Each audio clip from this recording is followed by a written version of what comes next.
कर्करोग अनियंत्रित पेशी विभाजनामुळे उद्भवणारा एक रोग। या रोगामुळे शरीरातील निरोगी ऊतींचा नाश होतो आणि जीवाला धोका निर्माण होतो। शरीराच्या कोणत्याही भागाला कर्करोग होऊ शकतो आणि इतर भागातही तो पसरू शकतो। तुम्हाला जाणून धक्का बसेल की कर्करोगाचे सुमारे 200 हून अधिक प्रकार आहेत। वर्षाला 13 ते 20% लोकांचा मृत्यू हा कर्करोगामुळे होतो। मात्र असं होऊ नये यासाठी काय करण्याची गरज आहे, कसे या रोगाला रोखता येईल, याच विषयावर आज आपण चर्चा करणार आहोत। नमस्कार, मी भावना दिलीप चंदवानी, हितगुज मध्ये आपलं सर्वांचं स्वागत। आजचा आपला विषय आहे कर्करोगातील आधुनिक उपचार पद्धती आणि याविषयी आपल्याला माहिती देतील डॉक्टर पुष्पक चिरमाडे। विषयाला सुरुवात करण्यापूर्वी मी डॉक्टरांचं आपल्या कार्यक्रमात स्वागत करते। नमस्कार डॉक्टर। नमस्कार। डॉक्टर पुष्पक चिरमाडे हे प्रौढ आणि बालरोग विषयक एक सुपर स्पेशलिस्ट आहेत। त्यांनी आशियातील प्रख्यात बीजे मेडिकल कॉलेज आणि Ahmedabad civil hospital Gujarat cancer research institute मधून त्यांचं शिक्षण पूर्ण केलंय। किमोथेरपी, हॉर्मोनल थेरपी आणि इम्युनोथेरपी मध्ये ते तज्ञ आहेत। स्तनांचा कर्करोग, गर्भाशयाचा कर्करोग यासह फुफ्फुसचा कर्करोग यावर उपचार करण्यातही ते तज्ञ आहेत। European society of medical oncology आणि अमेरिकन सोसायटी ऑफ क्लिनिकल ऑन्कोलॉजीचे ते सदस्य आहेत। आता आपण विषयाला सुरुवात करूया।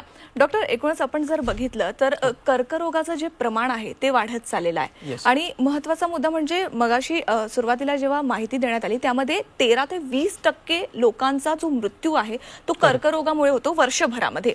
एकूणच या कर्करोगापासून बचाव करण्यासाठी काय करण्याची गरज आहे, कर्करोगासंदर्भात सविस्तर सुरुवातीला तुम्ही काय माहिती द्याल? करेक्ट। सो भावना, तुम्ही बरोबर सांगितलं की बेसिकली कर्करोग म्हणजे अनियंत्रित पेशींचं विभाजन होतं आणि तिकडे गाठीचा किंवा पेशींचा जमावठा तयार होतो आणि ती गाठ म्हणून आपल्याला दिसून येते।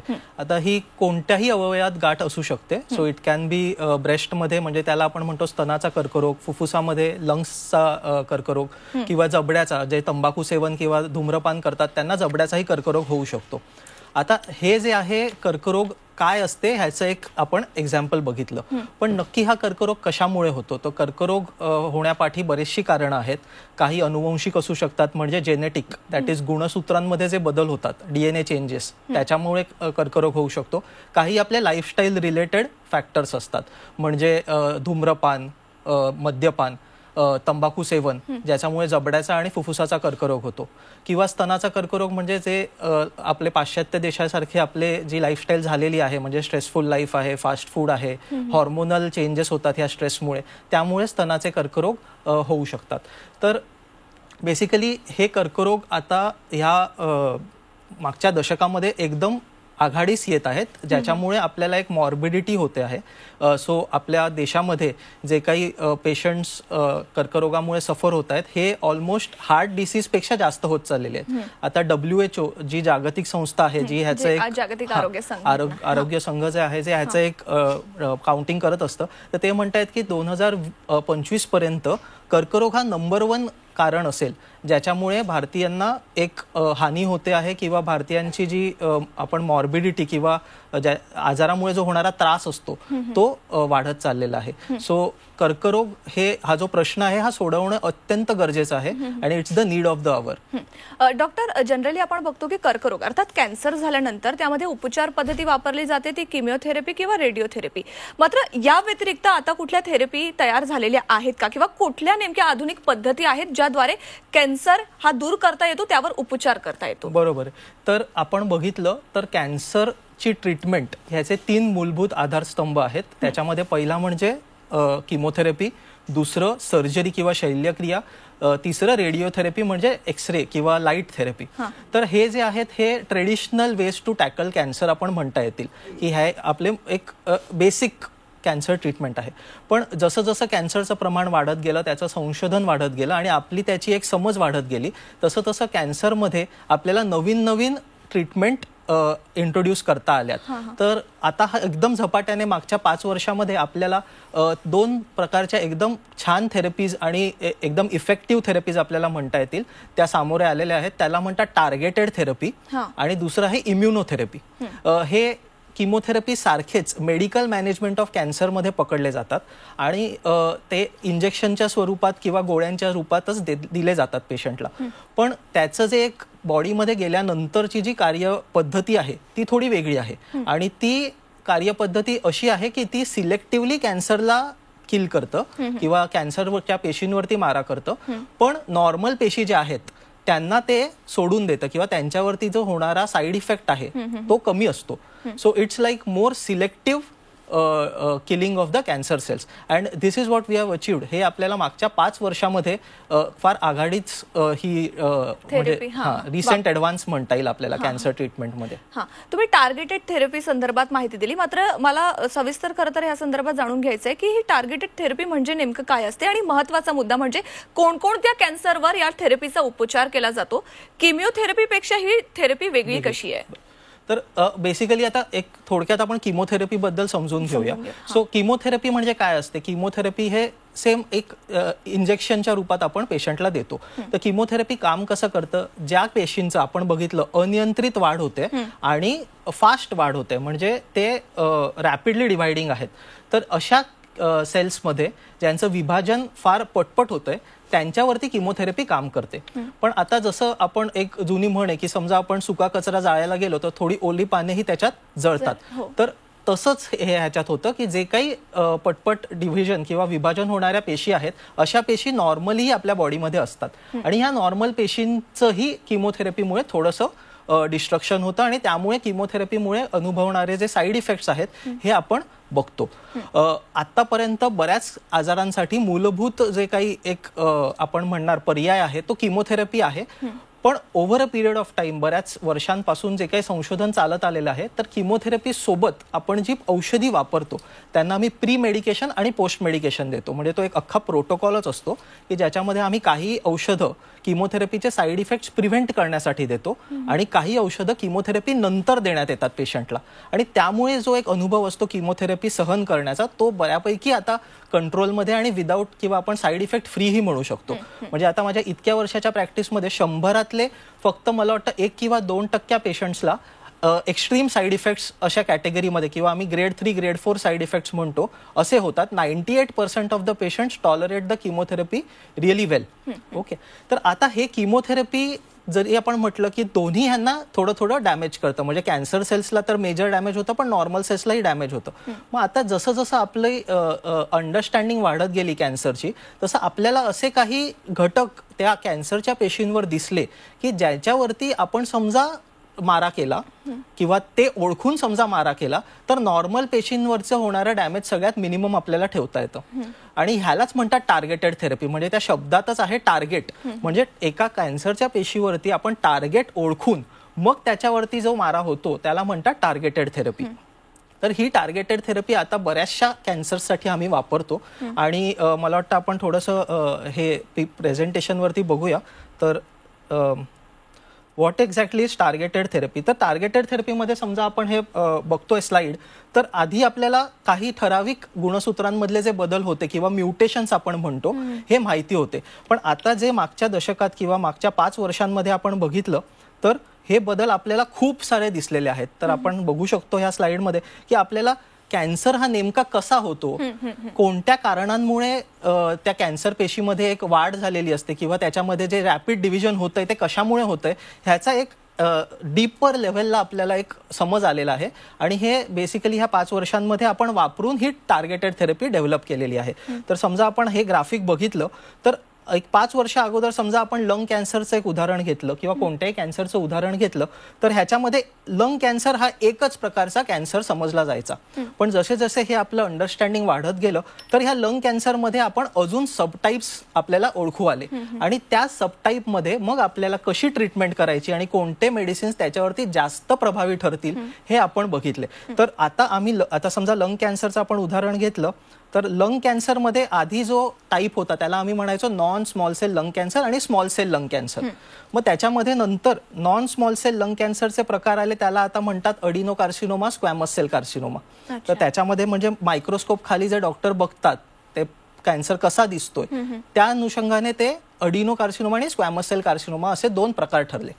त्यानंतर आता जे जेनेटिक टेस्टिंग आपण करतो किंवा नेक्स्ट जनरेशन सिक्वेन्सिंग म्हणजे गुणसूत्रांमध्ये काय बदल होत आहेत हे बघून आपण टेस्टिंग करतो.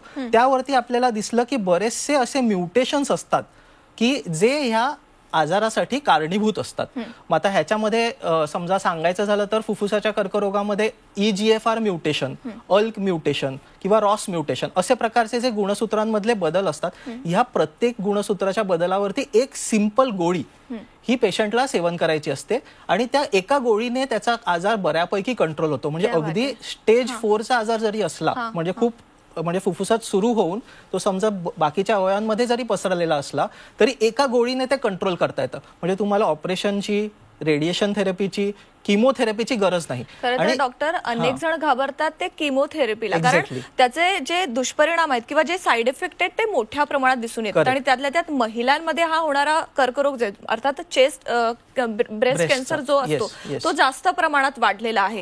म्हणजे सध्याच्या घडीला फक्त आपण जर बघितलं तर कोरोनामुळे कुठेतरी कर्करोग बाजूला झालेला आहे असं म्हणायला हरकत नाही. मात्र याचं प्रमाण किती जास्त हे आपल्याला चांगलं ठाऊक आहे. मला या संदर्भात जाणून घ्यायचंय की टार्गेटेड जी थेरपी आहे, किमोथेरपीमध्ये जे साईड इफेक्ट बघायला मिळतात ते टार्गेटेड थेरपीमध्ये पण दिसून येतात का? हो, एकदम चांगला प्रश्न आहे. तर टार्गेटेड थेरपीमध्ये साईड इफेक्ट्स हे फार कमी दिसतात. आणि ते का कमी दिसतात? कारण आपण बघितलं की आपण पर्टिक्युलरली त्या कॅन्सर पेशीवरती एक मारा करत आहोत. तर आपल्या नॉर्मल पेशी वाचतात आणि नॉर्मल पेशी वाचल्यामुळे साईड इफेक्टचं प्रमाण खूप कमी होऊन जातं.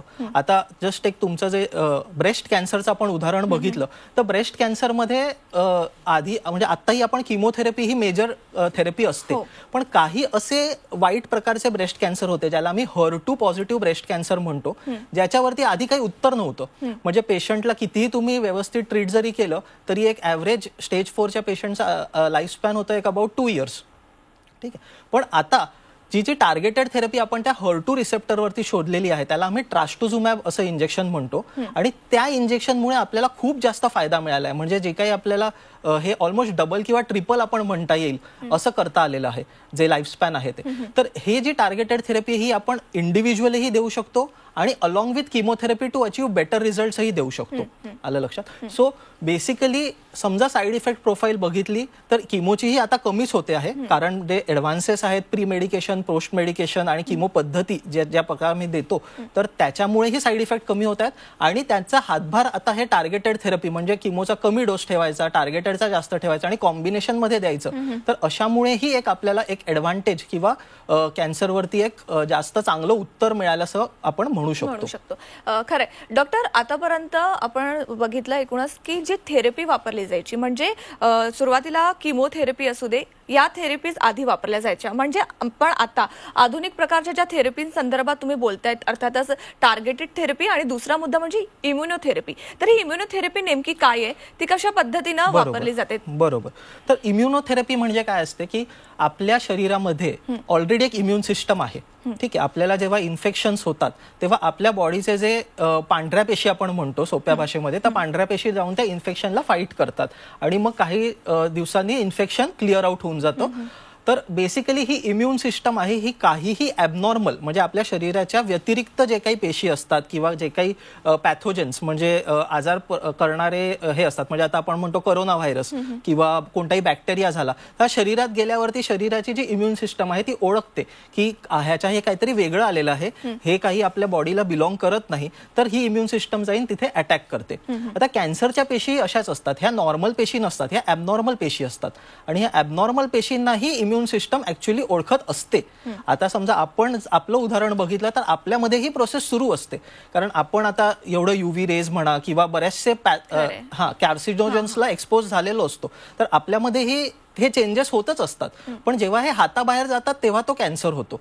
तर ते हाताबाहेर जाऊ नये म्हणून immune system is always trying to work, म्हणजे ते त्या चेंजेसला काउंटरॅक्ट करते, त्या सेल्सला किल करतं. पण कॅन्सरच्या पेशी कधी कधी अशा म्युटेट होतात किंवा त्यांच्या गुणसूत्रांमध्ये असे बदल होतात की या इम्युन सिस्टममध्ये चकमा देतात. म्हणजे बेसिकली एक ते अवॉइड करतात इम्युन सिस्टमला आणि बेसिकली हे म्हणजे ही जी अवॉइडन्स पद्धती आहे किंवा हे जे लपून राहण्याची त्याची क्षमता आहे कॅन्सर पेशींची ती दूर करण्यासाठी आपण इम्युनोथेरपी वापरतो. आणि जसं टार्गेटेड थेरपी संदर्भात तुम्ही सांगितलं की टार्गेटेड थेरपी कोणकोणत्या कॅन्सरवर वापरली जाते, इम्युनोथेरपीमध्ये पण तसेच काही प्रकार आहेत का की फक्त ठराविक कॅन्सरवरच इम्युनोथेरपी वापरली जाते? बरोबर. असं म्हणजे इम्युनोथेरपीचे उपचार कोणकोणत्या? इम्युनोथेरपी आता आपण जस्ट ही एक स्लाइड बघूया की इम्युनोथेरपी नक्की काम कशी करते. तर आपल्याला ह्या स्लाइडमध्ये दिसतंय की एक ट्यूमर सेल आहे, पर्पल कलरचा जो सेल दिसतोय तो ट्यूमर सेल आहे आणि या ट्यूमर सेलवरती एक काही असे रिसेप्टर ट्यूमर सेल बनवतो की जे ह्या ज्या आपल्या फायटिंग सेल्स असतात, टी सेल्स म्हणजे ज्या पांढऱ्या पेशी असतात त्यांना टर्न ऑफ करून टाकतो. म्हणजे बेसिकली आपले जे फायटिंग सेल्स आहेत ते त्यांनी जाऊन ऍक्च्युली तिकडे फाईट करायला पाहिजे, पण ह्या कॅन्सर सेल्सने असे काही रिसेप्टर्स किंवा अशा त्याच्यामध्ये बदल करून आलेले आहेत की हे टी सेल्स तिकडे जाऊन अटॅक करत नाहीत आणि हे सेल्स मग वाचतात आणि मग ते वाढतात. ठीक आहे, तर आपली जी थेरपी आहे, जी इम्युनोथेरपी आपण म्हणतो, ते बेसिकली ह्या इंटरॅक्शनला स्टॉप करते. म्हणजे हे जे कॅन्सरचे सेल्स जे टी सेल्सला किंवा पांढऱ्या पेशींना ऑफ करतायत, म्हणजे त्यांचं काम होऊ देत नाहीये, ते परत आता रिॲक्टिव्हेट होतं आणि ह्या ज्या पांढऱ्या पेशी आहेत आपल्या त्या कॅन्सरला अटॅक करू शकतात. तर ही बेसिक अंडरस्टँडिंग झाली इम्युनोथेरपीची. तर इम्युनोथेरपी बऱ्याचशा वेगवेगळ्या प्रकारच्या आहेत. म्हणजे काही आम्ही जे आमच्या भाषेमध्ये म्हणतो मोनोक्लोनल अँटीबॉडीज. तर ह्या अँटीबॉडीज आपण आता करोनामध्ये ऐकलेलं असतं, अँटीजन आणि अँटीबॉडीज. तर ह्यांचं अँटीबॉडीज हे कसं काम करतं की हे त्या ट्यूमर अँटीजन, तर ट्यूमर अँटीजनला ओळखतात आणि ट्यूमर अँटीजनच्या अगेन्स्ट अटॅक करतात. ठीक, तर आता जेव्हा कॅन्सर सेल्स डेव्हलप झालेले असतात तर ह्यांचे जे ॲबनॉर्मल अँटीजन्स आहेत ह्यांना सेन्सिटाईज करण्यासाठी आम्ही इम्युनोथेरपी वापरतो. तर इम्युनोथेरपीचे म्हणजे त्याच्यामध्ये डिफरंट टाइप्स झाले. म्हणजे मोनोक्लोनल अँटीबॉडीज म्हणजे रिटुक्सिमॅब म्हणून एक औषध आहे आणि checkpoint inhibitors. Checkpoint इनिबिटर्सची नावं आहेत पेम्ब्रोलिझुमॅब, निवोलुमॅब, ॲटेझोलिझुमॅब इत्यादी. तर आत्ता जी महत्वाची जी किंवा ज्याचा फोकस आहे ती आहे ह्या चेकपॉइंट इनिबिटर थेरपीवरती आणि ही especially is in forefront to treat lung cancer. म्हणजे आता समजा तुम्ही मला 5 वर्ष अगोदर जरी कोणालाही कोणत्याही ऑन्कोलॉजिस्टला विचारलं असतं की लंग कॅन्सरला आपण ट्रीट कसं करणार स्टेज 4च्या, तर ते म्हणणार की किमोथेरपी और at least targeted therapy is the option. पण आता समजा टार्गेटेड थेरपी आपल्याला वापरता नाही आली कारण टार्गेटच नाही मिळालं, तर मग काय करायचं? तर आत्ताच्या घटकेला आपण इम्युनोथेरपी ही फ्रंटलाईन ट्रीटमेंट म्हणून वापरू शकतो. अर्थातच. डॉक्टर, जसं टार्गेटेड थेरपी संदर्भातले नेमके काय साईड इफेक्ट आहेत या संदर्भात तुम्ही सांगितलं, त्याचप्रमाणे इम्युनोथेरपीमध्ये पण काही साईड इफेक्ट होतात का या संदर्भात मला तुमच्याकडून जाणून घ्यायचंय, मात्र एका छोट्याशा ब्रेक नंतर. तेव्हा तुम्ही कुठेही जाऊ नका, पाहत राहा आमचा खास कार्यक्रम हितगुज.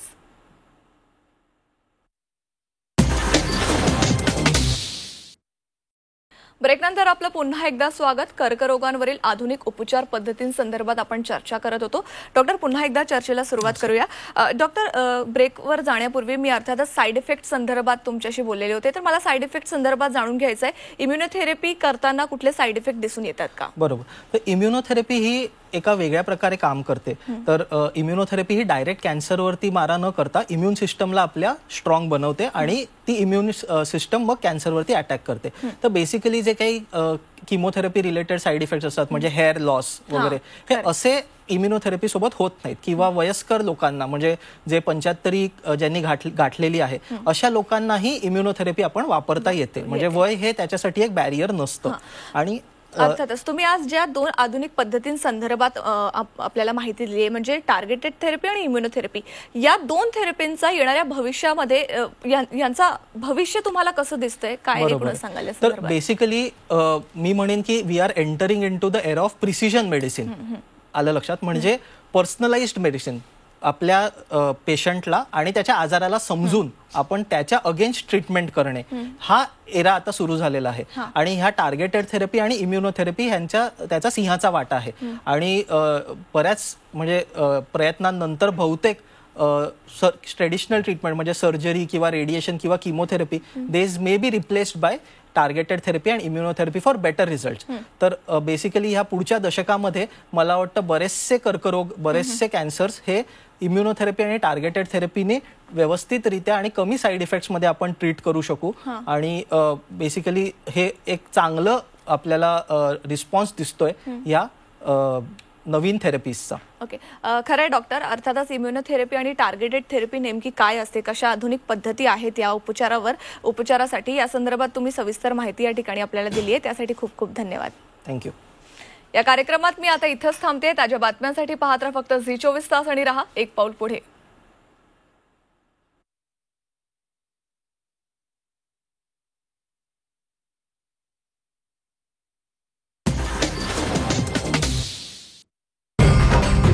विठू माऊलीचा गजर म्हणजे